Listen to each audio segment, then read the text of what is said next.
എന്നാ ശരി കേട്ടോ. എന്നാ ശരി മക്കളെ പോയിക്കോളിട്ടാ. വാ കുഞ്ഞെ. മോനെ നോക്കി പോണോട്ടാ. ഓ മാമ ശരിയാണോ?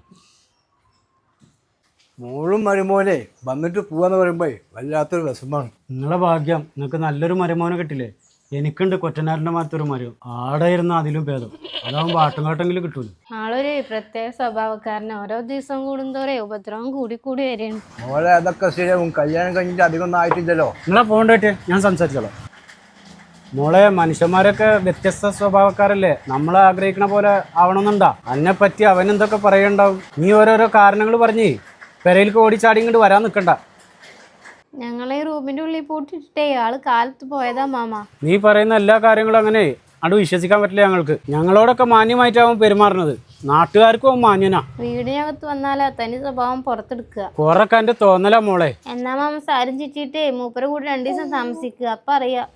നിങ്ങളെ മോളെ നാവ് ശരിയല്ല. അവളെന്നോട് പറയുകയാണെ 2 ദിവസം സാരി ചുറ്റിയിട്ട് അവൻ്റെ കൂടെ നിന്നോക്കാം. മോളെ നീ ഓനേറ്റ് കച്ചറ കൂടി ഇവിടെ വന്ന് നിന്നാല് അതിന്റെ ഭാവി എന്താവും, അതിന്റെ കുട്ടിയുടെ ഭാവി എന്താവും? എന്റെ കുട്ടിയുടെ ഭാവിക്ക് വേണ്ടി തന്നെയാണ് ഞാൻ ഇത് പറയണത്. സഹിക്കാവില്ല അപ്പുറമാണ് അയാളെ ഉപദ്രവം. മോളെ ഇജ്ജി ഇവിടെ വന്ന് നിന്നാല് നാട്ടുകാരും ബന്ധുക്കാരും എന്ത് വിചാരിക്കും? ഒന്ന് ക്ഷമിച്ചു നിൽക്ക്. നാട്ടുകാർക്കും ബന്ധുക്കൾക്കും വേണ്ടി ഞാൻ ഒരുപാട് സഹിച്ചു. ഭൂമിയോളല്ല ഒരാൾക്ക് സഹിക്കാൻ പറ്റുള്ളൂ. ഇജ്ജിങ്ങനെ ഓരോന്നും പറഞ്ഞ് ഞങ്ങളും കൂടി വിഷമിപ്പിക്കലേ മോളെ. ഇനി ഞാൻ ആരെയും വിഷമിപ്പിക്കണില്ല.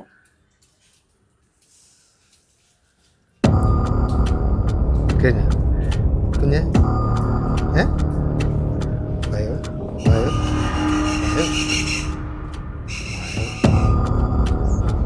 ഓള് സ്വയം ചെയ്തതാണോ ഓന് ഓളെ ചെയ്തതാണോന്ന് അറിയില്ല. എന്തായാലും ഓനെ പോലീസ് പിടിച്ചിട്ടുണ്ട്. എന്തെന്നാലും വേണ്ടില്ല, മുഖ്യമന്ത്രി രാജിവെക്കണം. ഇതിനും മുഖ്യമന്ത്രി രാജിവെക്കേ? എന്റെ മോളെ